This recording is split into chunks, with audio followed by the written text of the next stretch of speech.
ਵਾਹਿਗੁਰੂ ਜੀ ਕਾ ਖਾਲਸਾ ਵਾਹਿਗੁਰੂ ਜੀ ਕੀ ਫਤਿਹ। ਅੱਜ ਦੀ ਗੁਰਮਤਿ ਕਲਾਸ ਵਿੱਚ ਹਾਜ਼ਰੀ ਭਰਨ ਵਾਲੇ ਵੀਰਾਂ ਭੈਣਾਂ ਸਭ ਨੂੰ ਜੀ ਆਇਆਂ ਨੂੰ ਆਖਦੇ ਹਾਂ। ਹਰ ਵੀਰਵਾਰ ਦੀ ਤਰ੍ਹਾਂ ਅੱਜ ਵੀ ਵੀਰ ਚਰਨਜੀਤ ਸਿੰਘ ਜੀ ਸਾਡੇ ਨਾਲ ਭਗਤ ਕਬੀਰ ਜੀ ਦੇ ਸ਼ਲੋਕਾਂ ਦੀ ਜੋ ਲੜੀਵਾਰ ਵਿਆਖਿਆ ਹੈ ਉਹ ਸਾਂਝੀ ਕਰਨਗੇ। ਸੋ ਉਹਨਾਂ ਨੂੰ ਬੇਨਤੀ ਹੈ ਜੀ ਕਿ ਅੱਜ ਦੀ ਵਿਚਾਰ ਨੂੰ ਆਰੰਭ ਕਰਨ ਜੀ। ਵੀਰ ਚਰਨਜੀਤ ਸਿੰਘ ਜੀ ਪਲੀਜ਼ ਅਨਮਿਊਟ ਕਰਕੇ ਆਪਣੇ ਵਿਚਾਰ ਆਰੰਭ ਕਰੋ ਜੀ। ਵਾਹਿਗੁਰੂ ਜੀ ਕਾ ਖਾਲਸਾ ਵਾਹਿਗੁਰੂ ਜੀ ਕੀ ਫਤਿਹ। ਫਤਿਹ। ਵਾਹਿਗੁਰੂ ਜੀਓ, ਵਾਹਿਗੁਰੂ ਸਾਹਿਬ ਜੀਓ। ਇੱਕ ਓੰਕਾਰ ਸਤਨਾਮ ਕਰਤਾ ਪੁਰਖ ਨਿਰਭਉ ਨਿਰਵੈਰ ਅਕਾਲ ਮੂਰਤ ਅਜੂਨੀ ਸੈਭੰ ਗੁਰ ਪ੍ਰਸਾਦ। ਵਾਹਿਗੁਰੂ ਵਾਹਿਗੁਰੂ ਵਾਹਿਗੁਰੂ। ਵਾਹਿਗੁਰੂ ਜੀ ਕਾ ਖਾਲਸਾ ਵਾਹਿਗੁਰੂ ਜੀ ਕੀ ਫਤਿਹ। ਕੋਟਾਨ ਕੋਟਾਨ ਸ਼ੁਕਰਾਨਾ ਗੁਰੂ ਪਿਤਾ ਗੁਰ ਕਰਤਾਰ ਦਾ, ਜਿਨ੍ਹਾਂ ਨੇ ਅੰਗ ਸੰਗ ਸਹਾਈ ਹੋ ਕੇ ਆਪਣੇ ਦਰ ਘਰ ਦੀ ਸੇਵਾ ਬਖਸ਼ੀ। ਕੋਟਾਨ ਕੋਟਾਨ ਧੰਨਵਾਦ ਜ਼ੂਮ ਦੇ ਰਾਹੀਂ ਜੁੜ ਬੈਠੀਆਂ ਗੁਰੂ ਦੀ ਪਿਆਰੀ ਸਤਿਕਾਰਯੋਗ ਸਾਧ ਸੰਗਤ ਜੀ ਦਾ। ਪਿਛਲੇ ਕੁਝ ਸਮੇਂ ਤੋਂ ਗੁਰੂ ਮਹਾਰਾਜ ਦੀ ਬਖਸ਼ੀ ਹੋਈ ਮੱਤ ਅਨੁਸਾਰ ਅਸਾਂ ਰਲ ਮਿਲ ਕੇ ਗੁਰੂ ਗ੍ਰੰਥ ਸਾਹਿਬ ਜੀ ਮਹਾਰਾਜ ਵਿੱਚ ਸ਼ੁਭਾਇਮਾਨ ਪਾਵਨ ਰਚਨਾ ਭਗਤ ਕਬੀਰ ਸਾਹਿਬ ਦੀ ਪਾਵਨ ਰਚਨਾ ਤੋਂ ਉਚਾਰਨ ਕੀਤੀ ਹੋਈ ਪਾਵਨ ਰਚਨਾ, ਪਾਵਨ ਸ਼ਲੋਕ ਦੇ ਦਰਸ਼ਨ ਅਸਾਂ ਕਰ ਰਹੇ ਹਾਂ। ਹੁਣ ਤੱਕ ਗੁਰੂ ਪਿਤਾ ਦੇ ਉਟਾਸਰੇ ਅਸਾਂ ਰਲ ਮਿਲ ਕੇ 20 ਸ਼ਲੋਕ ਦੇ ਦਰਸ਼ਨ ਕੀਤੇ। ਅੱਜ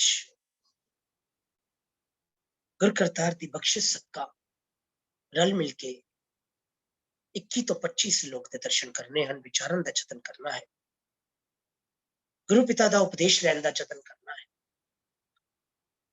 ਕਬੀਰ ਸਾਹਿਬ ਦੀ ਪਾਵਨ ਰਚਨਾ ਰਾਹੀਂ ਗੁਰੂ ਮਹਾਰਾਜ ਨੇ ਪੂਰੇ ਮਨੁੱਖ ਮਾਤਰ ਨੂੰ ਉਪਦੇਸ਼ ਬਖਸ਼ਿਆ, ਸਮਝਾਇਆ, ਬਾਰ-ਬਾਰ ਦ੍ਰਿੜ ਕਰਾਇਆ। ਪੂਰੀ ਬਾਣੀ ਵਿੱਚ ਬਾਰ-ਬਾਰ ਸਾਨੂੰ ਟਕੋਰ ਕੀਤੀ, ਸਾਨੂੰ ਤਾੜਨਾ ਦਿੱਤੀ, ਸਾਨੂੰ ਆਉਣ ਵਾਲੀਆਂ ਰੁਕਾਵਟਾਂ ਤੋਂ ਸੁਚੇਤ ਕੀਤਾ, ਸਾਨੂੰ ਸਾਡੇ ਮਕਸਦ ਨਾਲ ਜਾਣੂ ਕਰਾਇਆ, ਵਾਕਫੀਅਤ ਕਰਾਈ। ਮਕਸਦ ਉਸ ਪ੍ਰਭੂ ਦਾ ਪਿਆਰ, ਉਸ ਪ੍ਰਭੂ ਜੀਵਨ ਦੀ ਰਹਿਣੀ, ਜੀਵਨ ਦੀ ਜੁਗਤ, ਮਨੁੱਖ ਦੇ ਜੀਵਨ ਦਾ ਅਸਲੀ ਮਨੋਰਥ ਕੀ ਹੈ। ਬਾਰ-ਬਾਰ ਗੁਰੂ ਪਿਤਾ ਨੇ ਦ੍ਰਿੜ ਕਰਾਇਆ ਕਿ ਮਨੁੱਖ ਹਾਲੇ ਵੀ ਸੰਭਲ ਜਾ। ਮਨੁੱਖ ਨੇ ਜਿਹੜਾ ਇਹ ਜਨਮ ਲਿਆ ਹੈ ਉਸ ਪ੍ਰਭੂ ਦੀ ਕਿਰਪਾ ਸਦਕਾ ਇਹ ਮਿਲਿਆ ਹੈ, ਉਸ ਪ੍ਰਭੂ ਨਾਲ ਭੇਤ, ਉਸ ਪ੍ਰਭੂ ਦੇ ਨਾਲ ਪਿਆਰ ਬਣਾਉਣ ਲਈ, ਪ੍ਰੀਤ ਬਣਾਉਣ ਲਈ। ਉਸੇ ਪ੍ਰੀਤ ਦੀ ਗੱਲ ਗੁਰੂ ਮਹਾਰਾਜ ਨੇ ਕਬੀਰ ਸਾਹਿਬ ਦੇ ਰਾਹੀਂ ਸਾਨੂੰ ਅੱਜ ਸਮਝਾਈ, ਸਾਡੇ ਤੇ ਬਖਸ਼ਿਸ਼ ਕੀਤੀ, ਸਾਨੂੰ ਉਸ ਪ੍ਰਭੂ ਦੇ ਨਾਲ ਪਿਆਰ ਬਣਾਉਣ ਦਾ ਰਸਤਾ ਸਮਝਾਇਆ, ਸਾਨੂੰ ਸਮਝਾਇਆ ਕਿ ਦੁਨਿਆਵੀ ਮੋਹ ਕਿੰਨੀ ਵੱਡੀ ਰੁਕਾਵਟ ਹੈ ਉਸ ਪ੍ਰਭੂ ਨਾਲ ਪਿਆਰ ਬਣਾਉਣ ਵਿੱਚ। ਸ਼ਲੋਕ ਨੰਬਰ 13 ਤੋਂ ਜ਼ਿਕਰ ਆਇਆ ਹੈ, ਜਿੱਥੇ ਕਬੀਰ ਸਾਹਿਬ ਨੇ ਸਾਡੇ ਤੇ ਬਖਸ਼ਿਸ਼ ਕੀਤੀ, ਸਾਨੂੰ ਟਕੋਰ ਦਿੰਦਿਆਂ ਹੋਇਆਂ, ਤਾੜਨਾ ਦਿੰਦਿਆਂ ਹੋਇਆਂ ਮਨੁੱਖ ਦੀ ਅੱਜ ਦੀ ਅਵਸਥਾ ਨਾਲ ਸਾਨੂੰ ਜਾਣੂ ਕਰਾਇਆ, ਸਾਨੂੰ ਸਮਝਾਇਆ ਸਾਡੀ ਅਵਸਥਾ ਕੀ ਹੈ। ਕਬੀਰ ਸਾਹਿਬ ਨੇ ਸਾਨੂੰ ਸਮਝਾਇਆ, ਕਬੀਰ ਦੀਨ ਗਵਾਇਆ ਦੁਨੀ ਸਿਉ, ਦੁਨੀ ਨਾ ਚਾਲੇ ਸਾਥ, ਦੁਨੀ ਨਾ ਚਾਲੀ ਸਾਥ, ਭਾਏ ਕੁਹਾੜਾ ਮਾਰਿਆ ਕਾਫਲ ਆਪਣੇ ਹੱਥ। ਗੱਲ ਉੱਥੋਂ ਸ਼ੁਰੂ ਹੋਈ ਸੀ ਤੇ ਸ਼ਲੋਕ ਨੰਬਰ 13, ਜਿਨ੍ਹਾਂ ਨੇ ਧਰਮ ਨੂੰ ਵਿਸਾਰ ਕੇ, ਦੀਨ ਨੂੰ ਵਿਸਾਰ ਕੇ, ਆਪਣੇ ਫਰਜ਼ ਨੂੰ ਵਿਸਾਰ ਕੇ ਨਿਰਾ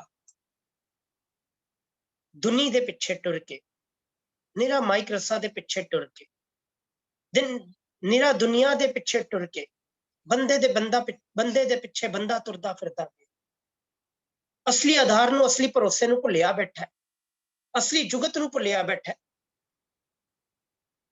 ਉਹ ਗੱਲ ਕਬੀਰ ਸਾਹਿਬ ਨੇ ਦੇ 13 ਨੰਬਰ ਸ਼ਲੋਕ ਤੋਂ ਸ਼ੁਰੂ ਹੋਈ।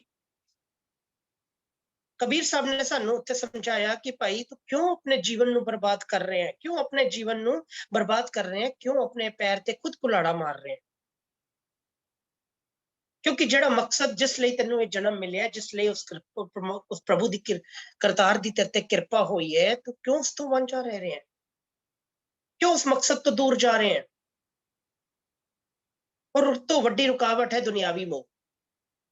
सब तो वड्डी रुकावट है दुनियावी प्यार, दुनियावी रुतबियां दा प्यार, समाजक रिश्तियां दा प्यार, पदार्थां दा प्यार। ਉਹੀ ਪਿਆਰ ਸਾਡੇ ਅੰਦਰ ਲੋਭ ਲਿਆਂਦਾ ਹੈ, ਤ੍ਰਿਸ਼ਨਾ ਲਿਆਂਦਾ ਹੈ, ਉਹੀ ਪਿਆਰ ਸਾਨੂੰ ਹੰਕਾਰ ਵਿੱਚ ਭਰਦਾ ਹੈ। ਤੇ ਕਬੀਰ ਸਾਹਿਬ ਨੇ 13 ਨੰਬਰ ਸ਼ਲੋਕ ਤੋਂ ਇਹ ਗੱਲ ਸ਼ੁਰੂ ਕੀਤੀ, ਸਾਡੇ ਤੇ ਬਖਸ਼ਿਸ਼ ਕੀਤੀ। ਉਹੀ ਮਜ਼ਮੂਨ ਅੱਗੇ ਚੱਲਦਾ ਹੋਇਆ, ਹਾਲਾਂਕਿ 40 ਨੰਬਰ ਸ਼ਲੋਕ ਤੱਕ ਇਹ ਮਜ਼ਮੂਨ ਚੱਲਣਾ ਹੈ, ਇਹ ਸਬਜੈਕਟ 40 ਨੰਬਰ ਸ਼ਲੋਕ ਤੱਕ ਚੱਲਣਾ ਹੈ। ਸ਼ਲੋਕ ਨੰਬਰ 17 ਵਿੱਚ ਵੀ ਸਾਨੂੰ ਸੋਝੀ ਬਖਸ਼ੀ, ਸਾਨੂੰ ਸਮਝਾਇਆ ਕਿ ਸੰਗਤ ਜਿਹੜੀ ਅਵਗੁਣ ਆਰਿਆਂ ਦੀ, ਜਿਹੜੀ ਸਾਕਤ ਦੀ, ਜਿਹੜੀ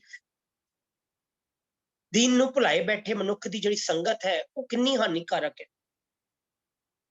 ਉਹ ਕਿੰਨੀ ਹਾਨੀਕਾਰਕ ਹੈ। ਉਸ ਵਿੱਚ ਬੈਠਣ ਦਾ ਕੋਈ ਲਾਭ ਨਹੀਂ, ਸਗੋਂ ਔਗੁਣਾ ਦੀ ਕੋਠਰੀ ਹੈ ਉਹ। ਸਗੋਂ ਔਗਣ, ਜਿਸ ਉਸ ਸੰਗਤ ਵਿੱਚ ਬੈਠਣ ਨਾਲ ਕੇਵਲ ਤੇ ਕੇਵਲ ਔਗਣ ਹੀ ਅੰਦਰ ਆਣਗੇ, ਜਿਸ ਨਾਲ ਜੀਵਨ ਨੇ ਗੰਦਾ ਹੋ ਜਾਣਾ ਹੈ, ਜਿਸ ਨਾਲ ਜੀਵਨ ਨੇ ਦੁੱਖ ਸਹੇੜਨੇ ਨੇ, ਜਿਸ ਨਾਲ ਜੀਵਨ ਨੇ ਕੇਵਲ ਤੇ ਕੇਵਲ उस प्रभु तो दूर ही होना है, शर्मिंदगी में प्राप्त करनी है। उसी गल नूं अगे ले जांदियां होया, साकत की गल करदियां होया, कबीर साहब सानू अगले श्लोक विच दसदे ने, समझाउंदे ने कि ये मनुख दीन विसार के, परमात्मा नूं भुला के, ओदियां दातां नूं जफ्फे मार के, ओनू विसार के, ਜਿਹੜੀ ਬਖਸ਼ਿਸ਼ ਉਹਨੇ ਤੈਨੂੰ ਕੀਤੀ, ਤੈਨੂੰ ਇੱਕ ਭਲਾ ਪਰਿਵਾਰ ਬਖਸ਼ਿਆ, ਭਲੇ ਰਿਸ਼ਤੇ ਬਖਸ਼ੇ, ਭਲੇ ਰੁਤਬੇ ਬਖਸ਼ੇ, ਤੂੰ ਉਸੇ ਵਿੱਚ ਹੀ ਖਚਿਤ ਹੈ। ਤੂੰ ਕਿਧਰੇ ਪੁੱਤਰ, ਆਪਣੇ ਇਸਤਰੀ, ਕਿਧਰੇ ਮਾਤਾ ਪਿਤਾ, ਕਿਧਰੇ ਧਨ, ਕਿਧਰੇ ਮਹਿਲ ਮਾੜੀਆਂ ਵਿੱਚ ਹੀ ਵਿਅਸਤ ਹੈ। ਤੂੰ ਹੀ ਰੁਤਬਿਆਂ ਦੇ ਪਿੱਛੇ ਤੁਰਦਾ ਪਿਆ, ਤੇਰੀ ਦੌੜ ਉੱਥੇ ਤੱਕ ਹੀ ਸੀਮਿਤ ਰਹਿ ਗਈ ਹੈ। ਤੂੰ ਉਹਨਾਂ ਨੂੰ ਹੀ ਆਪਣਾ ਸਭ ਤੋਂ ਵੱਡਾ ਮਿੱਤਰ ਬਣਾ ਲਿਆ, ਦੋਸਤ ਬਣਾ ਲਿਆ। ਤੂੰ ਸਵੇਰੇ ਸ਼ਾਮ ਕੇਵਲ ਤੇ ਕੇਵਲ ਉਹਦੇ ਨਾਲ, ਉਹਨਾਂ ਨਾਲ ਹੀ ਦੋਸਤਾਨਾ ਨਿਭਾ ਰਹੇ।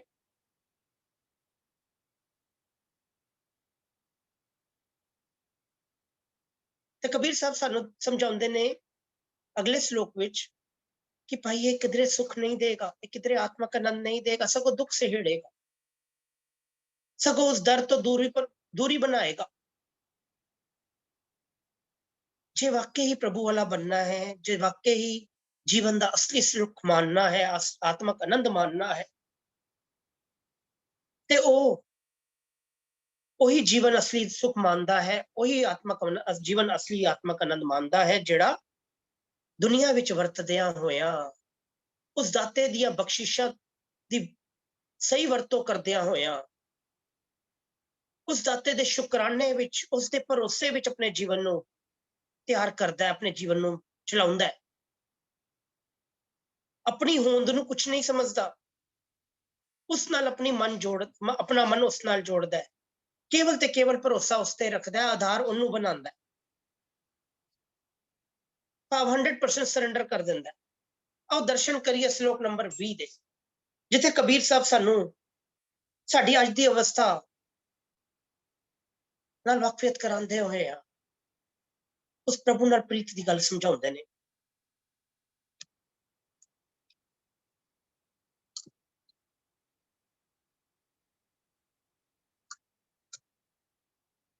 पहले पाठ कर लेने जी। एक ओंकार सतगुर प्रसाद, कबीर सुख ना ए जग, करें जो बहुते मीत, जो चित राखें एक स्यों, ते सुख पावे नीत, जो चित राखै एक स्यों, ते सुख पावे नीत। ਮਨੁੱਖ ਕੇਵਲ ਤੇ ਕੇਵਲ ਸੁੱਖ ਹੀ ਮਾਨ ਲੋਚਦਾ ਹੈ। ਮਨੁੱਖ ਕੇਵਲ ਤੇ ਕੇਵਲ ਸੁੱਖ ਦੇ ਪਿੱਛੇ ਹੀ ਦੌੜਦਾ ਹੈ। ਹਾਲਾਂਕਿ ਗੁਰੂ ਦੀ ਸ਼ਰਨ ਵਿੱਚ ਆਏ ਬਿਨਾ ਇਹ ਸਮਝ ਨਹੀਂ ਆ ਸਕਦਾ ਕਿ ਸੁੱਖ ਹੈ ਕੀ, ਸੁੱਖ ਦੀ ਪਰਿਭਾਸ਼ਾ ਕੀ ਹੈ। ਅਸੀਂ ਦੁਨਿਆਵੀ ਰੁਤਬਿਆਂ ਨੂੰ, ਦੁਨਿਆਵੀ ਪਿਆਰ ਨੂੰ ਸੁੱਖ ਮੰਨਦੇ ਹਾਂ। ਅਸੀਂ ਸਮਾਜਿਕ ਰਿਸ਼ਤਿਆਂ ਨੂੰ ਸੁੱਖ ਮੰਨਦੇ ਹਾਂ। ਅਸੀਂ ਸਮਾਜਿਕ ਪਦਾਰਥਾਂ ਨੂੰ ਸੁੱਖ ਮੰਨਦੇ ਹਾਂ। ਤੇ ਗੁਰੂ ਮਹਾਰਾਜ ਇੱਥੇ ਬਾਣੀ ਵਿੱਚ ਬਾਰ-ਬਾਰ ਸਾਨੂੰ ਦ੍ਰਿੜ ਕਰਾਉਂਦੇ ਨੇ ਕਿ ਜਿਹੜੇ ਦੁਨਿਆਵੀ ਸੁੱਖ ਹੈ ਨਾ, ਉਹ ਤੇ ਇੱਕ ਮਨ ਦੀ ਅਵਸਥਾ ਹੈ। ਉਹ ਤੇ ਉਹਦੇ ਦਰ ਤੇ ਕੱਪੜੇ ਨੇ। ਜਿਵੇਂ ਕੱਪੜੇ ਅਸੀਂ ਬਦਲਦੇ ਹਾਂ, ਉਸ ਤਰ੍ਹਾਂ ਸੁੱਖ ਔਰ ਦੁੱਖ ਸਾਡੇ ਜੀਵਨ ਦੇ ਕੱਪੜਿਆਂ ਦੀ ਤਰ੍ਹਾਂ ਨੇ, ਕਿਉਂਕਿ ਜੋ ਹੋ ਰਿਹਾ ਉਹਦੇ ਹੁਕਮ ਵਿੱਚ ਹੋ ਰਿਹਾ। ਪਰ ਇਹ ਮਨ ਦੀ ਬਿਰਥ ਹੈ। ਸੁੱਖ ਦੁੱਖ ਇਸ ਮਨ ਕੀ ਬਿਰਥ, ਤੁਝੀ ਆਗੇ ਸਾਰੇ ਉਹਦੇ ਹੁਕਮ ਵਿੱਚ ਤੁਰਦੇ ਨੇ। ਇਹ ਅਸੀਂ ਭੁਲੇਖੇ ਵਿੱਚ ਆ ਕਿ ਅਸੀਂ ਕੁਝ ਕਰਦੇ ਹਾਂ ਤੇ ਸਾਨੂੰ ਸੁੱਖ ਪ੍ਰਾਪਤ ਹੁੰਦਾ ਹੈ। ਟੈਂਪਰੇਰੀਲੀ ਅਸੀਂ ਅੰਦਰੋਂ ਕੁਝ ਸਮੇਂ ਲਈ ਖੁਸ਼ ਜ਼ਰੂਰ ਹੋ ਜਾਂਦੇ ਹਾਂ, ਪਰ ਅਸੀਂ ਦੇਖਾਂਗੇ ਉਹਦੀ ਮਿਆਦ ਬੜੀ ਛੋਟੀ ਹੁੰਦੀ ਹੈ। ਕਈ ਵਾਰ ਤਾਂ ਏਦਾਂ ਹੁੰਦਾ ਹੈ ਕਿ ਥੋੜੇ ਟਾਈਮ ਦਾ ਸੁੱਖ ਕਈ ਵਾਰੀ ਬਹੁਤ ਵੱਡੇ ਦੁੱਖ ਵਿੱਚ ਬਦਲ ਜਾਂਦਾ ਹੈ। ਬਹੁਤਾਂ ਤੌਰ ਤੇ ਚੀਜ਼ਾਂ ਹੁੰਦੀਆਂ ਨੇ ਜਿਨ ਸੁੱਖਾਂ ਲਈ ਅਸੀਂ ਅਰਦਾਸਾਂ ਕਰਦੇ ਹਾਂ, ਦੁਨਿਆਵੀ ਸੁੱਖਾਂ ਲਈ, ਉਹ ਅਰਦਾਸ ਕਈ ਵਾਰੀ ਉਹਦੀ ਬਖਸ਼ਿਸ਼ ਸਦਕਾ ਪੂਰੀ ਵੀ ਹੋ ਜਾਂਦੀ ਹੈ, ਪਰ ਅਲਟੀਮੇਟਲੀ ਬਾਅਦ ਵਿੱਚ ਉਹ ਦੁੱਖ ਬਣ ਜਾਂਦੇ ਨੇ। ਇੱਥੇ ਕਬੀਰ ਸਾਹਿਬ ਸਾਡੇ ਤੇ ਬਖਸ਼ਿਸ਼ ਕਰਦੇ ਹੋਏ ਸਾਨੂੰ ਸਮਝਾਉਂਦੇ ਨੇ, ਕਬੀਰ ਸੁੱਖ ਨਾ ਇਹ ਜੁਗ, ਇਹ ਜੁਗ ਭਾਵੇਂ ਮਨੁੱਖਾ ਜਨਮ, ਇਹ ਜੀਵਨ, ਇਹ ਮਨੁੱਖਾ ਜਨਮ ਪਾ ਕੇ ਸੁੱਖ ਨਾ ਇਹ ਜੁਗ, ਕਦੋਂ ਕਰੇ ਜੋ ਬਹੁਤੇ ਉਮੀਦ, ਜਦ ਤੂੰ ਬਹੁਤ ਜ਼ਿਆਦਾ ਆਪਣੇ ਦੋਸਤ ਯਾਰ ਬਣਾ ਲੈਣਾ। ਦੋਸਤ ਯਾਰ ਕਿਹਦੀ ਗੱਲ ਹੋ ਰਹੀ ਹੈ? ਜਦ ਬਹੁਤੇ, ਇੱਥੇ ਪਲੂਰਲ ਦੀ ਗੱਲ ਹੋ ਰਹੀ ਹੈ, ਬਹੁਤਾਂ ਦੀ ਗੱਲ ਹੋ ਰਹੀ ਹੈ, ਇੱਕ ਦੀ ਗੱਲ ਨਹੀਂ ਹੋ ਰਹੀ। ਕਰੇ ਜੋ ਬਹੁਤੇ ਉਮੀਦ, ਜਦ ਮਨੁੱਖ ਉਸ ਪਰਮਾਤਮਾ ਨੂੰ ਭੁੱਲ ਕੇ, ਉਹਦੇ ਭਰੋਸੇ ਨੂੰ ਭੁੱਲ ਕੇ, ਉਹਦੀ ਬੰਦਗੀ ਨੂੰ ਭੁੱਲ ਕੇ ਦੁਨਿਆਵੀ ਚੀਜ਼ਾਂ ਵਿੱਚ ਗ੍ਰਸਤ ਹੋ ਜਾਂਦਾ ਹੈ, ਉਹਦੇ ਲਈ ਜਿਹੜਾ ਸੁੱਖ ਹੈ ਉਹਦਾ ਪਰਿਵਾਰ ਹੈ, ਉਹਦਾ ਧਨ ਪਦਾਰਥ ਹੈ, ਉਹਦਾ ਰੁਤਬਾ ਹੈ, ਉਹਦੀ ਮਹਿਲ ਮਾੜੀਆਂ ਨੇ, ਦੁਨਿਆਵੀ ਦਿਖਾਵਾ ਹੈ। ਉਹ ਉਸ ਸੁੱਖ ਨੂੰ ਹੀ ਆਪਣਾ ਵੱਡਾ ਸੁੱਖ ਬਣ ਲੈਂਦਾ ਔਰ ਉਹਦੇ ਨਾਲ ਦੋਸਤੀ ਪਾ ਲੈਂਦਾ। ਤੇ ਕਬੀਰ ਸਾਹਿਬ ਕਹਿੰਦੇ ਨੇ ਕਿ ਭਾਈ ਇਸ ਯੁੱਗ ਦੇ ਅੰਦਰ, ਇਸ ਜੀਵਨ ਦੇ ਅੰਦਰ, ਇਸ ਮਨੁੱਖਾ ਜੀਵਨ ਜੋ ਤੈਨੂੰ ਮਿਲਿਆ ਹੈ, ਇਹ ਮਨੁੱਖਾ ਜਨਮ ਪਾ ਕੇ ਸੁੱਖ ਉਹ ਨਹੀਂ ਕਿ ਤੂੰ ਬਹੁਤ ਸਾਰੇ ਦੋਸਤ ਯਾਰ ਬਣਾ ਲੈ, ਬਹੁਤ ਯਾਰ ਸਾਰੇ ਮਿੱਤਰ ਬਣਾ ਲੈ। ਉਹ ਮਿੱਤਰ ਕਿਹੜੇ? ਧਨ ਪਦਾਰਥ, ਪਰਿਵਾਰ, ਪੁੱਤਰ, ਇਸਤਰੀ, ਜਿੰਨੇ ਵੀ ਪਰਿਵਾਰਕ ਸਾਡੇ ਰਿਸ਼ਤੇ ਨੇ। ਜਨਨ ਪਿਤਾ ਲੋਕ ਸਤਵੰਤਾ, ਕੋਈ ਨਾ ਕਿਸ ਕੀ ਕਰਿਆ। ਜਿੰਨੇ ਵੀ ਸਾਡੇ ਰਿਸ਼ਤੇ ਨੇ, ਮਹਿਲ ਮਾੜੀਆਂ, ਤੂੰ ਉਹਨਾਂ ਨੂੰ ਦੋਸਤ ਬਣਾ ਲਿਆ ਔਰ ਉਹਨਾਂ ਦੇ ਪਿੱਛੇ ਟੁਰਦਾ ਰਹੇ। ਤੂੰ ਉਹਨਾਂ ਨੂੰ ਨਾਲ ਪਿਆਰ ਬਣਾ ਲਿਆ, ਉਹਨਾਂ ਨੂੰ ਪੁੱਛ ਲੈ, ਉਹਨਾਂ ਦੇ ਪਿੱਛੇ ਟੁਰਦਾ ਰਹੇ, ਫਿਰ ਸੁੱਖ ਨਹੀਂ ਹੈ। ਸੁੱਖ ਨਾ ਇਹ ਜੁਗ, ਉਸ ਜੀਵਨ ਵਿੱਚ ਸੁੱਖ ਨਹੀਂ ਹੈ, ਅਸਲੀ ਆਤਮਕ ਆਨੰਦ ਨਹੀਂ ਹੈ। ਹੱਕੇ ਨੂੰ ਔਕੜ ਹੈ ਜੀ, ਇੱਕ ਵਚਨ ਦੀ ਗੱਲ ਹੋ ਰਹੀ ਹੈ, ਆਤਮਕ ਸੁੱਖ ਦੀ ਗੱਲ ਹੋ ਰਹੀ ਹੈ, ਆਤਮਕ ਆਨੰਦ ਦੀ ਗੱਲ ਹੋ ਰਹੀ ਹੈ। ਕਬੀਰ ਸਾਹਿਬ ਕਹਿੰਦੇ ਨੇ, ਜੋ ਚਿੱਤ ਰਾਖੈ ਏਕ ਸਿਉ, ਸੁੱਖ ਚਾਹੀਦਾ ਹੈ ਨਾ, ਤਾਂ ਸੁੱਖ ਕੀ ਹੈ? ਜੋ ਚਿੱਤ ਰਾਖੈ ਏਕ ਸਿਉ, ਉਹ ਦਾਤਾ, ਉਹ ਦਾਤਾਰ, ਉਹ ਕਰਤਾਰ, ਜਿਨੇ ਇਹ ਸਾਰੀਆਂ ਦਾਤਾਂ ਦਾ ਬਖਸ਼ੀਆਂ ਨੇ, ਜੋ ਇਨ ਸਾਰੀਆਂ ਦਾਤਾਂ ਦਾ ਸੋਮਾ ਹੈ, ਜਿਹਦੀ ਬਖਸ਼ਿਸ਼ ਸਦਕਾ ਇਹ ਸਾਰੀਆਂ ਦਾਤਾਂ ਦੀ ਤੂੰ ਵਰਤੋਂ ਕਰ ਰਿਹਾ ਹੈ, ਜਿਨੇ ਤੈਨੂੰ ਇਹ ਜੀਵਨ ਦਿੱਤਾ ਹੈ, ਜਿਨੇ ਤੈਨੂੰ ਇਹ ਸਾਹ ਦਿੱਤਾ ਹੈ, ਜਿਨੇ ਤੈਨੂੰ ਇਹ ਸੋਚਣ ਦੀ ਸ਼ਕਤੀ ਦਿੱਤੀ ਹੈ, ਜਿਨੇ ਤੇਰੇ ਅੰਦਰ ਭੁੱਖ ਪਾਈ ਹੈ, ਜਿਨੇ ਤੈਨੂੰ ਇਹ ਪਰਿਵਾਰ ਦਿੱਤਾ ਹੈ, ਜਿਹਨੂੰ ਤੈਨੂੰ ਇਹ ਸਾਰੇ ਪਦਾਰਥ ਦਿੱਤੇ ਨੇ ਵਰਤੋਂ ਲਈ, ਸੁੱਖ ਮਾਣਨ ਲਈ, ਦੁਨਿਆਵੀ ਸੁੱਖ ਮਾਣਨ ਲਈ, ਤੇ ਪਿਆਰ ਬਣਾਉਣਾ ਹੈ, ਤੇ ਫਿਰ ਉਸ ਕਰਤਾਰ, ਉਸ ਕਰਤੇ ਦੇ ਨਾਲ ਪਿਆਰ ਬਣਾ, ਜਿਹਦੀ ਇਹ ਸਾਰੀ ਬਖਸ਼ਿਸ਼ ਹੈ, ਜੋ ਇਨ ਚੀਜ਼ਾਂ ਦਾ ਸੋਮਾ ਹੈ। ਤੇ ਸੁਖ ਪਾਵੇਂ ਨੀਤ, ਫਿਰ ਤੂੰ ਹਮੇਸ਼ਾ ਆਤਮਕ ਆਨੰਦ ਮਾਣੇ। फिर दुनियावी तौर पे थोड़े टाइम लिए टेम्परेरी सुखी नहीं रहेगा, फिर परमानेंट इटरनल सुख रहेगा, फिर जीवन में परमानेंट सुख आएगा। हाँ, वो आत्मक आनंद आएगा, वो आत्मक आनंद आएगा जिस विच हर जगह उस प्रभु दे दीदार, उहदा शुकराना, उहदा भरोसा दिखेगा। फिर आधार और भरोसा है, फिर आधार दुनिया नहीं है, फिर आधार और दीन दुनिया नहीं है। जड़ी गल पिछे हुई, दीन गवाया दुनी से, फिर आधार और दुनिया नहीं है, फिर दुनिया के पिछे दौड़न की कोई गल ही नहीं रह जाएगी। पंजम पिता का शब्द आंदा ना, सुख की जिथे उन्होंने डेफिनेशन दी है, बाणी च कई जगह ते अनेक जगह ते गुरु महाराज ने साडे ते बख्शिश की। ਅਸੀਂ ਬਹੁਤਾਂ ਤੌਰ ਤੇ ਸ਼ਬਦ ਪੜ੍ਹਦੇ ਆ, ਸੁਖ ਨਾਹੀ ਬਹੁਤੇ ਤਨ ਖਾਟੇ, ਸੁਖ ਨਾਹੀ ਪੇਖੈ ਨਿਰਤ ਨਾਟੇ, ਸੁਖ ਨਾਹੀ ਬਹੁ ਦੇਸ ਕਮਾਏ, ਸਰਬ ਸੁਖਾਂ ਹਰ ਹਰ ਗੁਣ ਗਾਏ, ਸਰਬ ਸੁਖਾਂ। ਹੁਣ ਗੁਣ ਗਾਉਣ ਦਾ ਮਤਲਬ ਹੀ ਉਸ ਪ੍ਰਭੂ ਨਾਲ ਪਿਆਰ ਹੈ, ਉਹਦੇ ਗੁਣ ਧਾਰਨ ਕਰਕੇ ਹੀ ਪਿਆਰ ਬਣ ਸਕਦਾ ਹੈ। ਪ੍ਰੋਪਰਟੀਜ਼ ਨਾਲ ਪ੍ਰੋਪਰਟੀਜ਼ ਮੈਚ ਹੋਣਗੀਆਂ ਤਾਂ ਹੀ ਉਹਦੇ ਨਾਲ ਮੈਚ, ਉਹਦੇ ਨਾਲ ਪਿਆਰ ਬਣੇਗਾ। ਤੇ ਕਬੀਰ ਸਾਹਿਬ ਸਾਡੇ ਤੇ ਬਖਸ਼ਿਸ਼ ਕਰਕੇ ਸਾਨੂੰ ਸਮਝਾਉਂਦੇ ਨੇ, ਜੋ ਚਿਤ ਰਾਖੈ ਏਕ ਸਿਉ ਤੇ ਸੁਖ ਪਾਵੈ ਨੀਤ, ਜੇ ਲੋੜ ਹੈ ਸਦਾ ਸੁਖ ਪਾਈ। ਜੇ ਸਦਾ ਸੁਖ ਪਾਉਣਾ ਚਾਹੁੰਦਾ ਹੈ ਤੇ ਫਿਰ ਕੀ ਕਰਨਾ ਹੈ? ਫਿਰ ਉਹਨੂੰ ਹਰ ਵਕਤ ਆਪਣੇ ਹਿਰਦੇ ਘਰ ਵਿੱਚ ਵਸਾਣਾ, ਉਹਦੇ ਗੁਣਾਂ ਨੂੰ ਵਸਾਣਾ, ਹਰ ਹਰ ਗੁਣ ਗਾਏ, ਆਪਣੇ ਹਿਰਦੇ ਘਰ ਵਿੱਚ ਵਸਾਣਾ।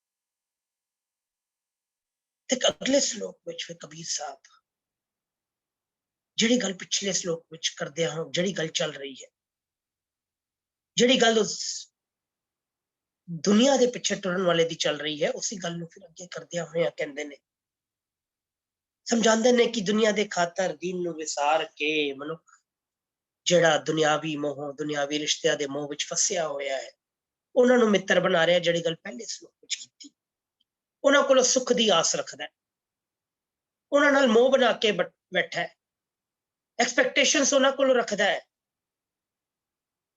ਤੇ ਇਸੇ ਲਈ ਉਹਦਾ ਜੀਵਨ ਤੋਂ, ਇਸ ਸੰਸਾਰ ਤੋਂ ਜਾਣ ਦਾ ਮਨ ਨਹੀਂ ਕਰਦਾ, ਉਹਦਾ ਸੰਸਾਰ ਤੋਂ ਜਾਣ ਤੋਂ ਤਾਂ ਉਹਦਾ ਮੋਹ ਨਹੀਂ ਟੁੱਟਦਾ। ਉਹ ਦੁਨਿਆਵੀ ਤੌਰ ਤੇ ਇੰਨਾ ਮੋਹਿਤ ਰਹਿੰਦਾ ਹੈ ਕਿ ਉਹ ਮੋਹ ਉਹਦਾ ਟੁੱਟਦਾ ਨਹੀਂ। ਪਰ ਨਾਲ ਹੀ ਸਮਝਾਉਂਦੇ ਨੇ ਕਿ ਜਿੰਨੇ ਇਸ ਮੋਹ ਨੂੰ ਮਾਰ ਲਿਆ, ਜਿੰਨੇ ਇਸ ਮੋਹ ਨੂੰ ਮਾਰ ਲਿਆ, ਜਿਸਨੇ ਇਸ ਮੋਹ ਦੇ ਉੱਤੇ ਜਿੱਤ ਹਾਸਿਲ ਕਰ ਲਈ, ਜਿਨੇ ਸੰਸਾਰਕ ਮੋਹ ਦੀ ਖਿੱਚ ਨੂੰ, ਉਸ ਜੰਜੀਰ ਨੂੰ ਤੋੜ ਦਿੱਤਾ, ਤੇ ਸਮਝੋ ਫਿਰ ਪਰਮਾਤਮਾ ਉਹਨੂੰ ਹੀ ਮਿਲਦਾ ਹੈ। ਫਿਰ ਉਹਦੇ ਚਿੱਤ ਵਿੱਚ ਵੀ, ਉਹਦੇ ਹਿਰਦੇ ਘਰ ਵਿੱਚ ਹੀ ਉਹ ਪਰਮਾਤਮਾ ਵਸਦਾ ਹੈ। ਫਿਰ ਉਹਦੀ ਅਵਸਥਾ ਹੈ ਜੋ ਜੇ ਚਿੱਤ ਰੱਖੋ, ਜੋ ਚਿੱਤ ਰੱਖੋ ਇੱਕ ਸੇ, ਤੇ ਫਿਰ ਉਹ ਆਤਮਕ ਸੁਖ ਉਹੀ ਮੰਨਦਾ ਹੈ, ਕਿਉਂਕਿ ਉਹ ਪਰਮਾਤਮਾ, ਉਹ ਕਰਤਾਰ ਹੀ ਮੁਕੰਮਲ ਤੌਰ ਤੇ ਆਨੰਦ ਸਰੂਪ ਹੈ, ਸੁੱਖਾਂ ਦਾ ਸੋਮਾ ਹੈ। ਪਰ ਜਿਹੜੇ ਸੰਸਾਰ ਵਿੱਚ ਮੇਰੇ ਜੇ ਖਚਿਤ ਨੇ, ਜਿਹੜੇ ਮੋਹਿਤ ਨੇ, ਜਿਹੜੇ ਸੰਸਾਰ ਨੂੰ ਸਭ ਕੁਝ ਸਮਝੇ ਬੈਠੇ ਨੇ, ਉਹ ਇਸ ਸੰਸਾਰ ਨੂੰ ਛੱਡਣਾ ਨਹੀਂ ਚਾਹੁੰਦੇ, ਇਸ ਮੋਹ ਤੋਂ ਬਾਹਰ ਨਹੀਂ ਆਉਂਦੇ।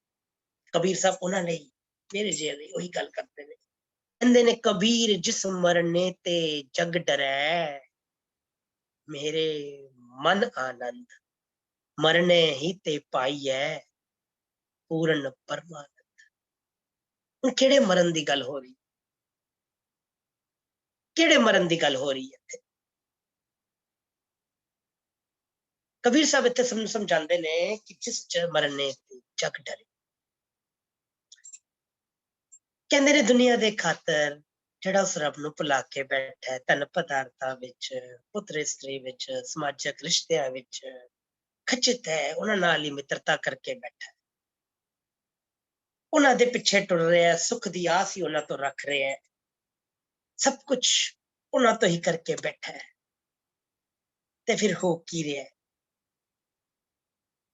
ਕਹਿੰਦੇ ਨੇ ਉਸ ਨੂੰ ਹਰ ਵਕਤ ਇਹ ਮੋਹ ਦੀ ਜੰਜੀਰਾਂ ਜਕੜੀ ਬੈਠੀਆਂ ਨੇ, ਔਰ ਜਿੱਥੇ ਮੋਹ ਦੀ ਜੰਜੀਰਾਂ ਨੇ,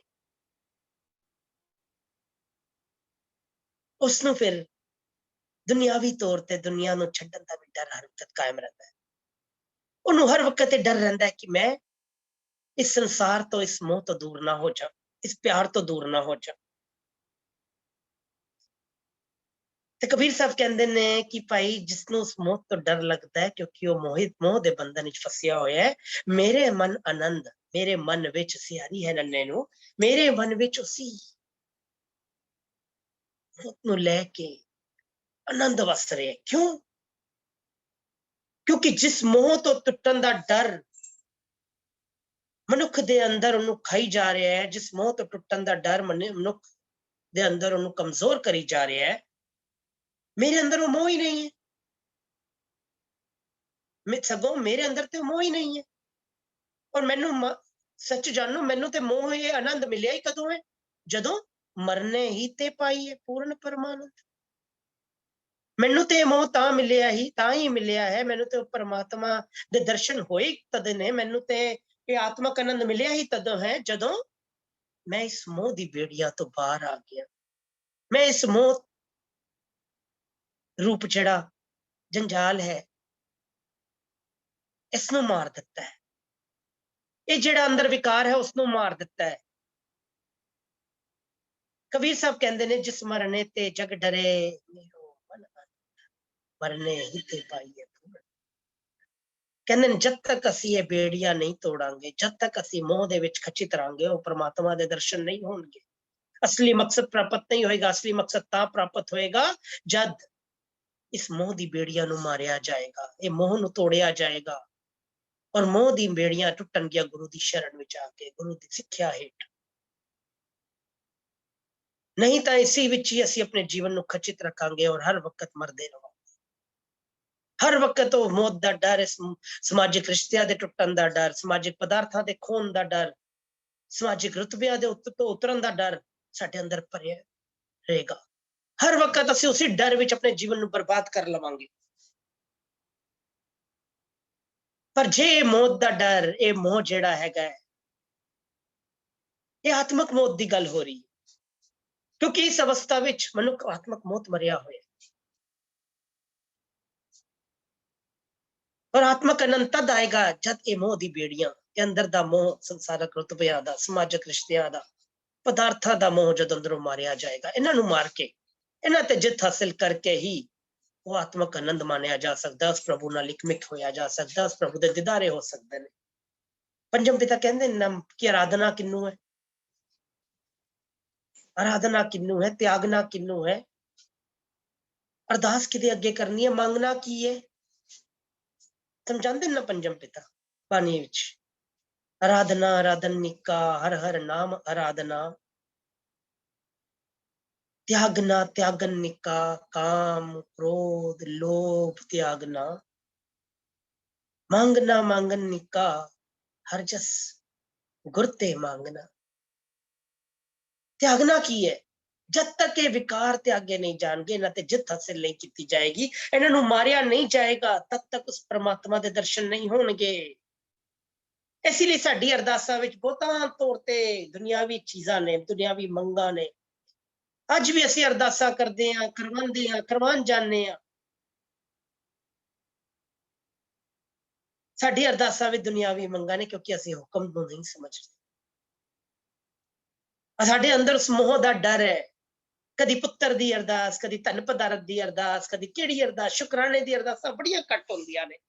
बहुतां तौर ते साडी अवस्था बनी पई है कि अरदास कर दो साडा फलाना काम टिकल जाए, साडा फलाना बिजनेस चल जाए, साडे घर पुत्तर दी दात मिल जाए।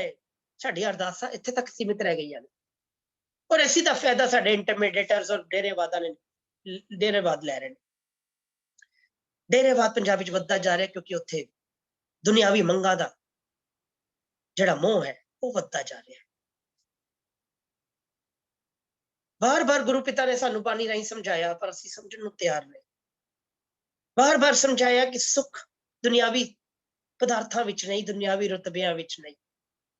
जद ये गल समझ आ जाएगी, जे सुख देता तुझे आराधी, दुख भी तुझे ते आई, जे भुख देता ते ही राजा, दुख विच सुख मनाई।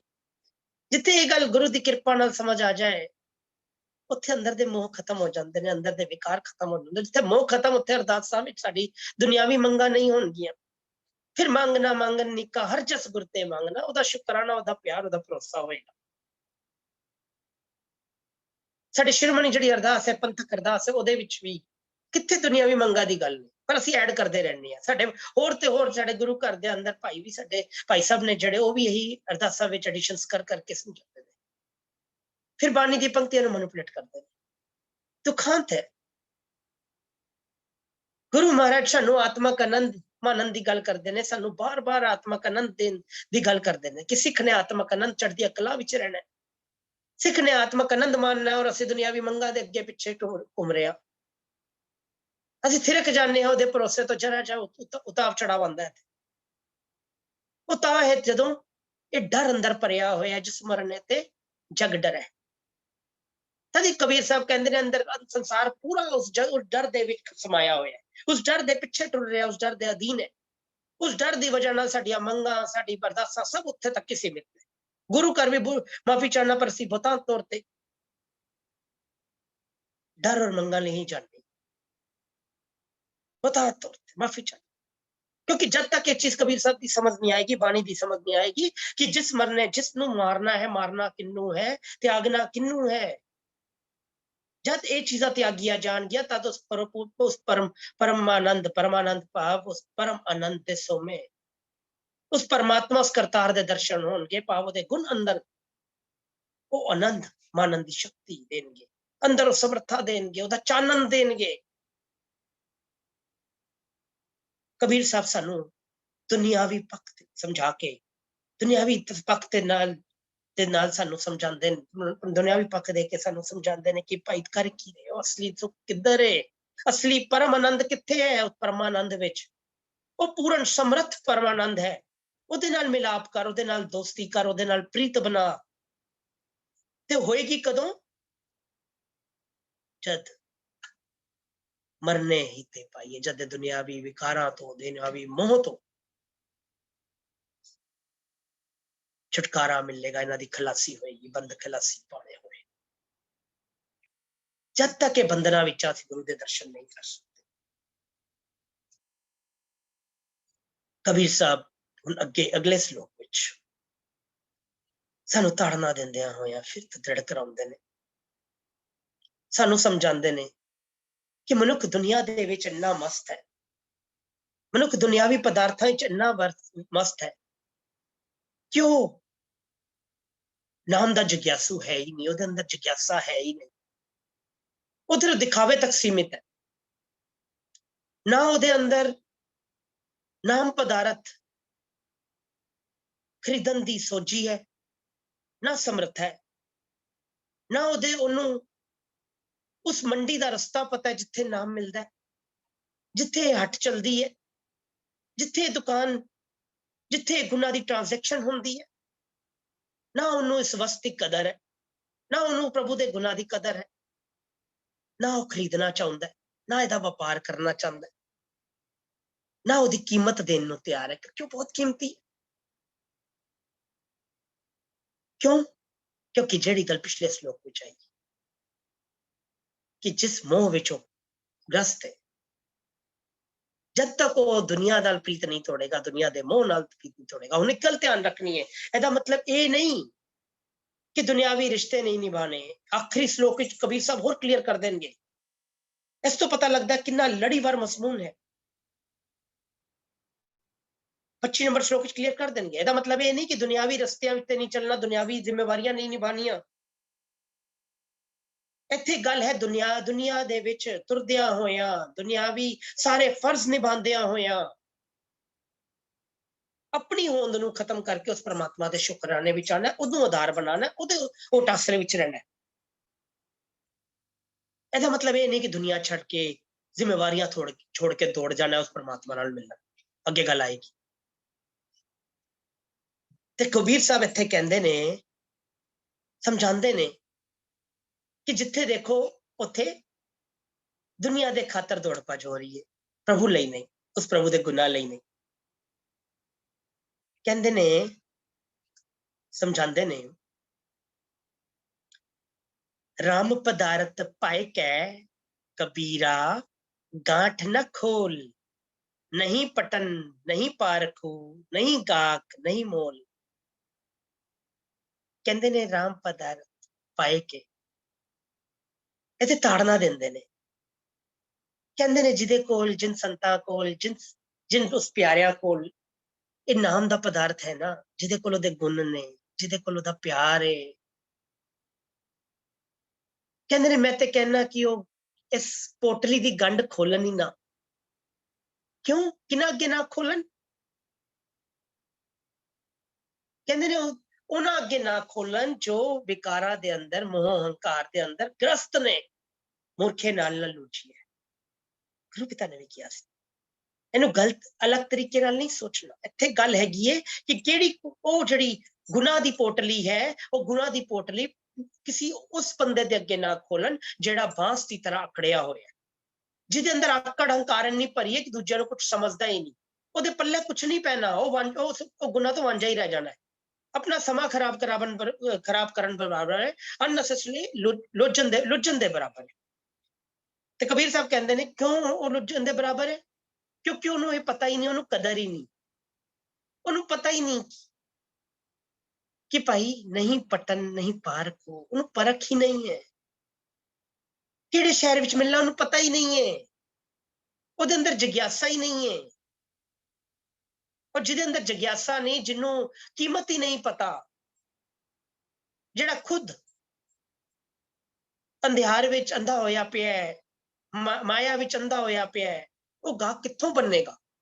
ਉਹ ਇਹ ਗੁਨਾਹ ਦਾ ਗਾਹਕ ਕਿੱਥੋਂ ਬਣੇਗਾ? ਟ੍ਰਾਂਜੈਕਸ਼ਨ ਕਿਉਂ ਕਰੇਗਾ?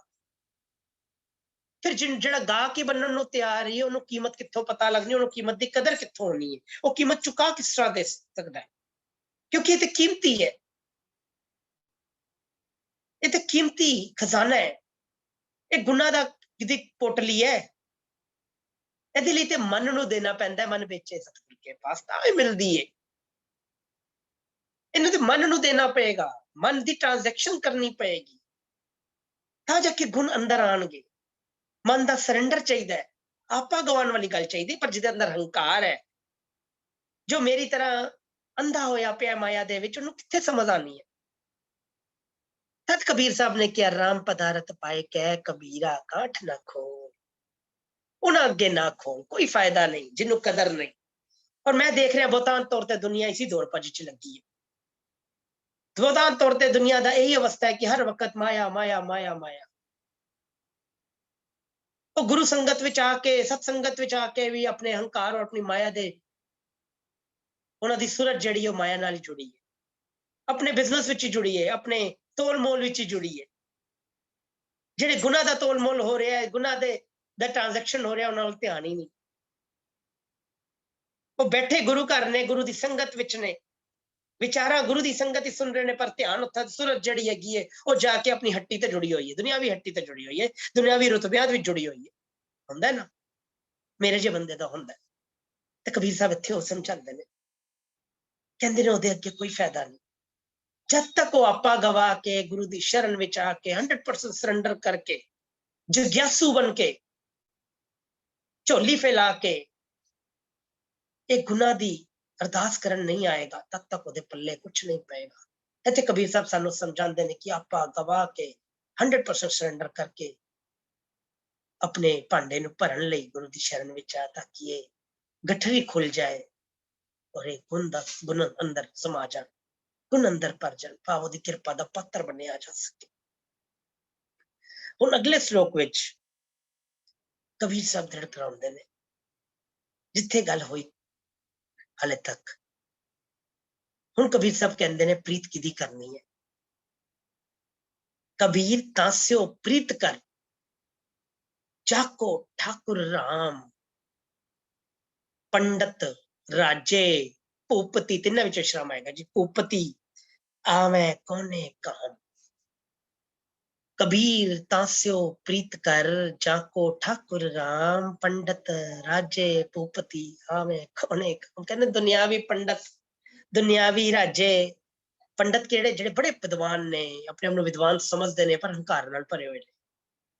ਜਿਹੜੇ ਪੜ੍ਹੇ ਲਿਖੇ ਤੇ ਹੈ ਰੂਹਾਨੀਅਤ ਦੇ ਤੌਰ ਤੇ, ਪਦਾਰਥ ਸੰਸਾਰਕ ਤੌਰ ਤੇ पढ़े ते लिखे ते ने, विद्वता है अंदर, पर अंदर गुमान भी है, अहंकार भी है, अंदर लोभ भी है। कहंदे ने हुण दे पंडित नहीं चाहिए। राजे किहड़े राजे? ਜਿਹੜੇ ਜਿਹੜੇ ਦੁਨੀਆ ਦੇ ਉੱਤੇ ਰਾਜ ਕਰ ਰਹੇ ਨੇ, ਬੜੀ ਬੜੀ ਮਹਿਲ ਮਾਰੀਆਂ ਦੇ ਮਾਲਕ ਨੇ, ਪਰ ਉਹਨਾਂ ਦਾ ਕੋਈ ਫਾਇਦਾ ਨਹੀਂ, ਕਿਉਂਕਿ ਉਹਨਾਂ ਦੇ ਅੰਦਰ ਲੋਭ ਔਰ ਭੁੱਖ ਭਰੀ ਹੋਈ ਹੈ। ਭੂਪਤੀ, ਭੂਪਤੀ ਹੁੰਦਾ ਹੈ ਧਰਤੀ ਦੇ ਮਾਲਕ, ਜਿਹਨਾਂ ਕੋਲ ਜ਼ਮੀਨਾਂ ਦੇ ਮਾਲਕ ਨੇ, ਜ਼ਮੀਂਦਾਰ ਨੇ। ਭੂ ਹੁੰਦਾ ਹੈ ਧਰਤੀ, ਪਤੀ ਉਹਦੇ ਪਤੀ, ਭਾਵ ਜਿਹਨਾਂ ਕੋਲ ਜ਼ਮੀਨਾਂ, ਬੜੇ ਵੱਡੇ ਜ਼ਮੀਨਾਂ ਦੇ ਮਾਲਕ ਨੇ। ਕਹਿੰਦੇ ਨੇ ਆਵੇਂ ਕੋਨੇ ਕਾਮ, ਇਹ ਕਿਸੇ ਕੰਮ ਨਹੀਂ ਆਉਣ ਵਾਲੇ। ਕਿਉਂ? ਕਿਉਂਕਿ ਇਹ ਸਾਰੇ ਦੇ ਸਾਰੇ ਦੁਨਿਆਵੀ ਰੁਤਬਿਆਂ ਦੇ ਅੱਗੇ ਪਿੱਛੇ ਘੁੰਮ ਰਹੇ ਨੇ, ਦੁਨਿਆਵੀ ਮਾਇਆ ਦੇ ਅੰਦਰ ਪਿੱਛੇ ਘੁੰਮ ਰਹੇ ਨੇ, ਦੀਨ ਦੁਨੀਆ ਦੇ ਪਿੱਛੇ ਘੁੰਮ ਰਹੇ ਨੇ, ਔਰ ਉਸ ਆਪਣੇ ਦੀਨ ਨੂੰ ਵਿਸਾਰ ਕੇ ਬੈਠੇ ਨੇ, ਪ੍ਰਭੂ ਨੂੰ ਵਿਸਾਰ ਕੇ ਬੈਠੇ ਨੇ।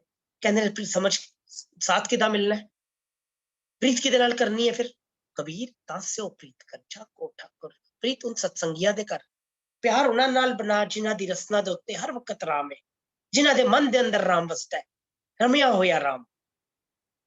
ਉਹ ਰਮਿਆ ਹੋਇਆ ਰਾਮ ਜਿਨੇ ਸ੍ਰਿਸ਼ਟੀ ਇਸ ਕਾਇਨਾਤ ਨੂੰ ਰਚਿਆ ਹੈ।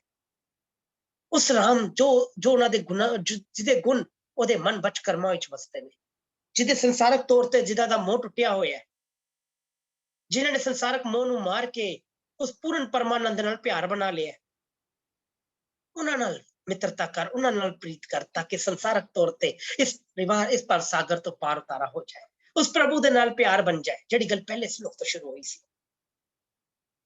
ਬਾਕੀ ਸਾਰੇ ਦੁਨਿਆਵੀ ਪੰਡਤ ਹੋਣ, ਵੱਡੇ ਵੱਡੇ ਪੰਡਤ ਹੋਣ, ਵਿਦਵਤਾ ਦੇ ਮਾਲਕ ਹੋਣ, ਦੁਨਿਆਵੀ ਰਾਜ ਦੇ ਮਾਲਕ ਹੋਣ, ਜ਼ਮੀਨਾਂ ਦੇ ਮਾਲਕ ਹੋਣ, ਧਨ ਪਦਾਰਥਾਂ ਦੇ ਮਾਲਕ ਹੋਣ, ਭਾਵ ਰੁਤਬਾ ਵੀ ਆ ਗਿਆ, ਧਨ ਪਦਾਰਥ ਵੀ ਆ ਗਏ, ਵਿਦਵਤਾ ਵੀ ਆ ਗਈ, ਉਹ ਕਿਸੇ ਕੰਮ ਨਹੀਂ ਆਣੇ, ਉਹ ਲੋਕ ਕਿਸੇ ਕੰਮ ਨਹੀਂ ਆਣੇ।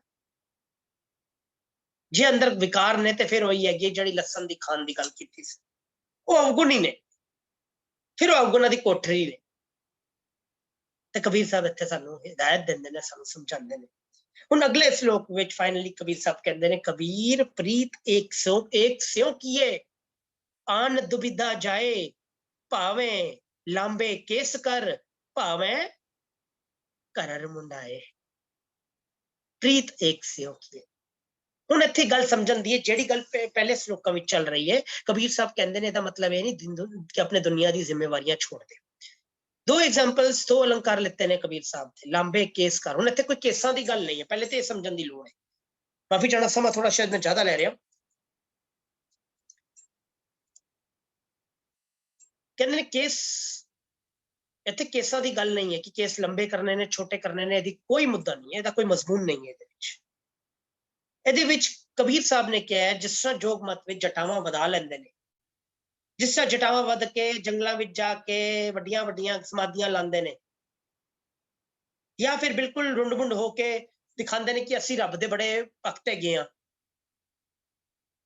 ਤੇ ਕਬੀਰ ਸਾਹਿਬ ਇੱਥੇ ਦੋਨੋਂ ਪੱਖ ਲੈ ਰਹੇ ਨੇ, ਦੋਨੋਂ ਪੱਖ ਲੈ ਰਹੇ ਨੇ, ਜੋ ਆਪਣੀ ਜ਼ਿੰਮੇਵਾਰੀਆਂ ਨੂੰ ਛੋੜ ਕੇ ਉਸ ਰੱਬ ਨੂੰ ਮਿਲਣ ਦੀ ਗੱਲ ਕਰਦੇ ਨੇ, ਉਹਦੀ ਸੇਵਾ ਦੀ ਗੱਲ ਕਰਦੇ ਨੇ, ਉਹਨੂੰ ਪਾਣ ਦੀ ਗੱਲ ਕਰਦੇ ਨੇ। ਕਹਿੰਦੇ ਨੇ ਉਹ ਦੋਨੋਂ ਹੀ ਵਿਅਰਥ ਨੇ, ਉਹ ਦੋਨੋਂ ਬੇਕਾਰ ਨੇ। ਇੱਥੇ ਜਿਹੜੀ ਗੱਲ ਕਹੀ ਦੀਨ ਗਵਾਏ ਦੁਨੀ ਸੇ, ਜਿਹੜੀ ਪਹਿਲੇ ਗੱਲ ਕੀਤੀ, ਕਬੀਰ ਸਾਹਿਬ ਉੱਥੇ ਹੀ ਆ ਰਹੇ ਨੇ। ਕਬੀਰ ਸਾਹਿਬ ਫਿਰ ਉਹੀ ਗੱਲ ਕਰ ਰਹੇ ਨੇ, ਕਹਿ ਰਹੇ ਨੇ ਕਿ ਭਾਈ ਪ੍ਰੀਤ ਕਰਨੀ ਹੈ ਤਾਂ ਸੱਚੇ ਪਰਮਾਤਮਾ ਨਾਲ ਕਰ, ਪ੍ਰੀਤ ਕਰਨੀ ਹੈ ਤਾਂ ਆਤਮਕ ਆਨੰਦ ਦੇ ਸੋਮੇ ਨਾਲ ਕਰ, ਪ੍ਰੀਤ ਕਰਨੀ ਹੈ ਤੇ ਉਹ ਸੁੱਖ ਦੇ ਸੋਮੇ ਨਾਲ ਕਰ। ਜਿਹੜੀ ਦੁਨਿਆਵੀ ਤੌਰ ਤੇ ਤੂੰ ਦੋਸਤੀਆਂ ਪਾਈਆਂ ਨੇ ਉਹ ਕਿਸੇ ਕੰਮ ਨਹੀਂ ਆਣੀਆਂ। ਹੁਣ ਇੱਥੇ ਸਮਝਾ ਰਹੇ ਨੇ, ਇਹਦਾ ਮਤਲਬ ਇਹ ਨਹੀਂ ਕਿ ਜਿਹੜੀ ਗੱਲ ਉਹਨਾਂ ਨੇ ਕਿਹਾ ਕਰੇ ਜੋ ਬਹੁਤੇ ਮੀਤ, ਕਿ ਬਹੁਤ ਸਾਰੀ ਦੋਸਤੀਆਂ ਪਾਈਆਂ ਨੇ ਪਰਿਵਾਰ ਰੁਤਬੇ, ਇਹਦਾ ਮਤਲਬ ਇਹ ਨਹੀਂ ਕਿ ਸੰਸਾਰਕ ਤੌਰ ਤੇ ਤੂੰ ਆਪਣੇ ਆਪ ਨੂੰ ਅਲੱਗ ਕਰ ਲੈ, ਤੂੰ ਸੰਸਾਰਕ ਤੌਰ ਤੋਂ ਆਪਣੇ ਫਿਰਜ਼ਾਂ ਤੋਂ ਛੋੜ ਦੇ, ਵਿਰਾਗ ਵਿੱਚ ਆ ਜਾਏ। ਗੁਰਮਤ ਵਿੱਚ ਵਿਰਾਗ ਇਹ ਨਹੀਂ ਹੈ, ਸੰਸਾਰਕ ਤੌਰ ਤੇ ਅਪਰਾਮ ਹੋਣ ਦੀ ਗੱਲ ਨਹੀਂ ਹੈ। ਕਬੀਰ ਸਾਹਿਬ ਸਾਨੂੰ ਸਮਝਾ ਰਹੇ ਨੇ ਕਿ ਭਾਈ ਸੰਸਾਰਕ ਫਰਜ਼ ਨਿਭਾਉਂਦਿਆਂ ਹੋਇਆਂ ਜਿੱਥੇ ਗੱਲ ਕੀਤੀ ਹੈ ਕਿ ਉਹਨਾਂ ਦੇ ਨਾਲ ਪ੍ਰੀਤ ਨਹੀਂ ਬਣਾਉਣੀ, ਉਹਦਾ ਮਤਲਬ ਇਹ ਨਹੀਂ ਕਿ ਉਹਨਾਂ ਦੀ ਜ਼ਿੰਮੇਵਾਰੀਆਂ ਨਹੀਂ ਪੂਰੀਆਂ ਕਰਨੀਆਂ। ਗ੍ਰਸਤ ਜੀਵਨ ਵਿੱਚ ਰਹਿ ਕੇ ਆਪਣੇ ਸਾਰੇ ਸੁੱਖ, ਦੁਨਿਆਵੀ ਸੁੱਖ ਮੰਨਣੇ ਨੇ, ਪਰ ਉਹ ਸੁੱਖ ਆਪਣੇ ਨਹੀਂ ਸਮਝਣੇ। ਉਸ ਸੁੱਖ ਨੂੰ ਪ੍ਰਾਪਤ ਕਰਨ ਦਾ ਰਸਤਾ ਆਪਣੇ ਆਪ ਨੂੰ ਨਹੀਂ ਸਮਝਣਾ। ਉੱਥੇ ਉਸ ਦਾਤੇ ਦੀ ਉਸਦਾ ਸ਼ੁਕਰਾਨਾ ਕਰਨਾ ਹੈ ਕਿ ਦਾਤੇ ਤੂੰ ਮੈਨੂੰ ਇਹ ਸਾਹ ਦਿੱਤਾ, ਤੂੰ ਮੈਨੂੰ ਇਹ ਸਮਰੱਥਾ ਦਿੱਤੀ, ਤੂੰ ਮੇਰੇ ਤੇ ਬਖਸ਼ਿਸ਼ ਕੀਤੀ, ਮੈਂ ਤੇ ਇਸ ਜੋਗਾ ਹੀ ਨਹੀਂ ਸੀ, ਜਦ ਇਹ ਅਵਸਥਾ ਮਨ ਦੀ ਹੋਏਗੀ ਤਾਂ ਉਹਦੇ ਨਾਲ ਪਿਆਰ ਬਣਿਆ ਰਹੇਗਾ, ਹਰ ਵੇਲੇ ਉਹਦਾ ਨਿਰਮਲ ਭਾਵ ਅੰਦਰ ਰਹੇਗਾ, ਉਹਦੀ ਨਿਰਮਲ ਭਾਵਨੀ ਅੰਦਰ ਰਹੇਗੀ। ਇੱਥੇ ਮਤਲਬ ਇਹ ਨਹੀਂ, ਹੁਣ ਜਿਸ ਤਰ੍ਹਾਂ ਹੁਣ ਮਤਾਂ ਵਿੱਚ ਇਹ ਕਿਹਾ ਜਾਂਦਾ ਹੈ ਕਿ ਜਟਾਂ ਵੱਡੀਆਂ ਕਰ ਲਓ, ਸਿਰ ਮੁਨਾ ਲਓ ਤੇ ਸੰਸਾਰ ਤੋਂ ਪਰੇ ਹੋ ਕੇ, ਆਪਣੇ ਫਰਜ਼ਾਂ ਤੋਂ ਦੂਰ ਹੋ ਕੇ, ਗ੍ਰਸਤ ਤੋਂ ਦੂਰ ਹੋ ਕੇ ਉਸ ਪਰਮਾਤਮਾ ਦੀ ਤਲਾਸ਼ ਵਿੱਚ ਤੁਰੋ। ਗੁਰਮਤਿ ਇਹ ਸਿਧਾਂਤ ਨਹੀਂ ਦਿੰਦਾ। ਗੁਰਮਤਿ ਸਾਨੂੰ ਬਾਰ-ਬਾਰ ਪ੍ਰੇਰਨਾ ਦਿੰਦੀ ਹੈ ਕਿ ਜਿਹੜੇ ਪਰਮਾਤਮਾ ਉਹ ਅੰਦਰ ਵਸਦਾ ਹੈ, ਉਹ ਕਰਤਾਰ ਅੰਦਰ ਵਸਦਾ ਹੈ, ਔਰ ਕੇਵਲ ਤੇ ਕੇਵਲ ਉਸ ਗੁਰੂ ਦੀ ਕਿਰਪਾ ਰਾਹੀਂ ਮਿਲਦਾ। ਔਰ ਗੁਰੂ ਦੀ ਕਿਰਪਾ ਤਾਂ ਹੀ ਹੁੰਦੀ ਹੈ ਜਦ ਗੁਨਾਹ ਦਾ ਭੰਡਾਰ, ਗੁਨਾਹ ਦਾ ਸਭ ਅੰਦਰ ਤਿਆਰ ਹੁੰਦਾ ਹੈ, ਗੁਣ ਅੰਦਰ ਧਾਰਨ ਹੁੰਦੇ ਨੇ, ਭਾਵ ਉਹਦੀ ਬੰਦਗੀ ਅੰਦਰ ਤਿਆਰ ਹੁੰਦੀ ਹੈ, ਉਹਦੇ ਨਾਲ ਲਿਵ ਜੁੜਦੀ ਹੈ, ਉਹਦੇ ਨਾਲ ਪਿਆਰ ਵਿੱਚ ਰੰਗੇ ਜਾਂਦੇ ਆ। ਪਿਆਰ ਵਿੱਚ ਰੰਗਣ ਦਾ ਮਤਲਬ ਹੀ ਪ੍ਰੀਤ ਹੈ, ਔਰ ਪ੍ਰੀਤ ਦਾ ਮਤਲਬ ਹੀ ਗੁਣ ਨੇ। ਫਿਰ ਉਹ ਹੈ ਇੱਕ। ਇਸ ਲਈ ਪਹਿਲੀ ਜਿਹੜੀ ਗੱਲ ਕੀਤੀ, ਕਰੇ ਸੋ ਬਹੁਤੇ ਮੀਤ, ਇੱਥੇ ਆ ਗਈ ਗੱਲ ਕਬੀਰ ਪ੍ਰੀਤ ਇੱਕ ਸਿਉ ਕੀ ਹੈ। ਕਬੀਰ ਸਾਹਿਬ ਦਾ ਉਸੇ ਲੜੀ ਵਿੱਚ ਫੈਸਲਾ ਆ ਗਿਆ ਕਿ ਇੱਕ ਨਾਲ ਪਿਆਰ ਕਰ, ਉਹ ਇੱਕ ਜਿੰਨੇ ਸਾਰੀ ਰਚਨਾ ਰਚੀ ਹੈ, ਜਿੰਨੇ ਸਾਨੂੰ ਪੈਦਾ ਕੀਤਾ, ਜਿੰਨੇ ਪਦਾਰਥ ਦਿੱਤੇ ਨੇ ਵਰਤੋਂ ਲਈ, ਪਿਆਰ ਉਹਦੇ ਨਾਲ ਕਰ। ਦੁਨਿਆਵੀ ਪਦਾਰਥਾਂ ਵਿੱਚ ਨਾ ਪੈ, ਦੁਨਿਆਵੀ ਪਿਆਰ ਵਿੱਚ ਨਾ ਪੈ, ਬਹੁਤਿਆਂ ਨਾਲ ਪਿਆਰ ਨਾ ਕਰ। ਆਪਣੇ ਫਰਜ਼ ਨਿਭਾ। ਇਹ ਸੰਸਾਰ, ਇਹ ਰੁਤਬੇ, ਇਹ ਰਿਸ਼ਤੇ ਤੈਨੂੰ ਤੇਰੀ ਜ਼ਿੰਮੇਵਾਰੀਆਂ ਨਿਭਾਉਣ ਲਈ ਮਿਲੀਆਂ ਨੇ। ਤੇਰੇ ਦੁਨਿਆਵੀ ਤੇਰਾ ਜਿਹੜਾ ਦੁਨਿਆਵੀ ਜੋ ਤੂੰ ਚੱਲਣਾ ਹੈ, ਦੁਨਿਆਵੀ ਅੱਗੇ ਜੀਵਨ ਨੂੰ ਚਲਾਣਾ ਹੈ, ਉਸ ਲਈ ਤੈਨੂੰ ਮਿਲਿਆ। ਇਹਦੀ ਸੁਵਰਤੋਂ ਕਰ।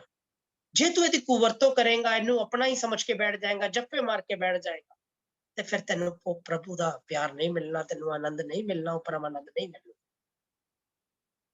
ਫਿਰ ਉਸ ਮਤ ਨੂੰ ਵੀ ਵੰਗਾਰਦਿਆਂ ਹੋਇਆਂ ਕਬੀਰ ਸਾਹਿਬ ਨੇ ਕਲੈਰਿਟੀ ਦੇ ਦਿੱਤੀ।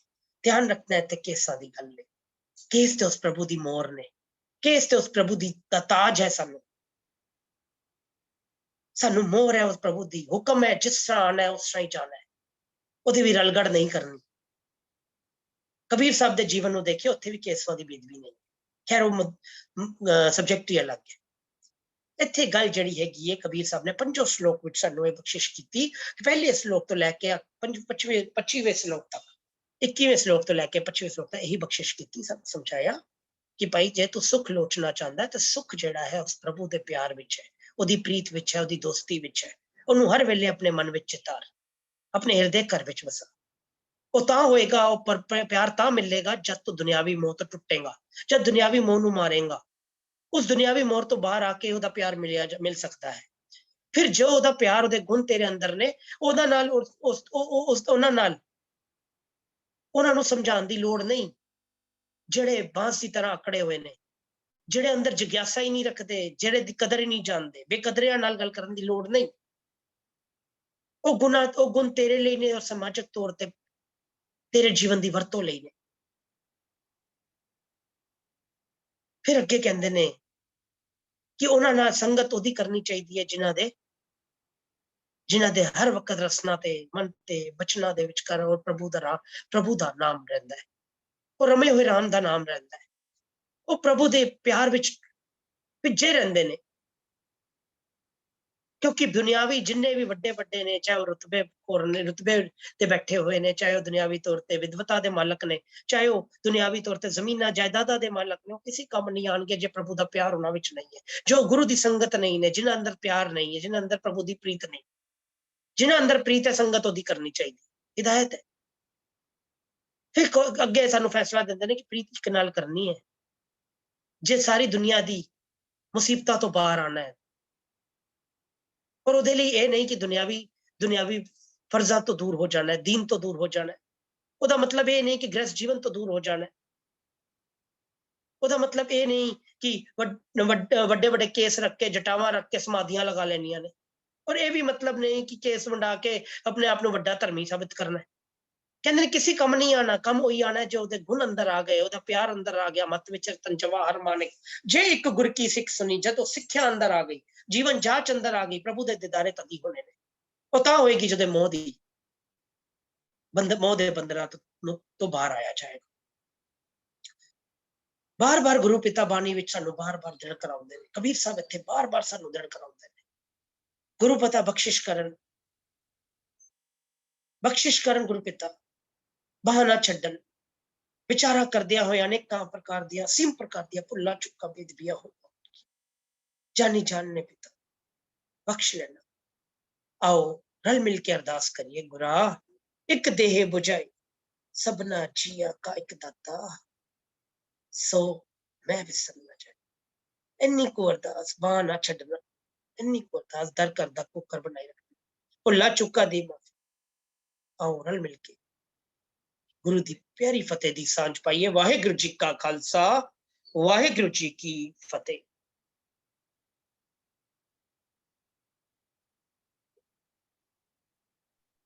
ਵਾਹਿਗੁਰੂ ਜੀ ਕਾ ਖਾਲਸਾ, ਵਾਹਿਗੁਰੂ ਜੀ ਕੀ ਫਤਿਹ ਜੀ। ਬਹੁਤ ਬਹੁਤ ਧੰਨਵਾਦ ਵੀਰ ਚਰਨਜੀਤ ਸਿੰਘ ਜੀ ਦਾ।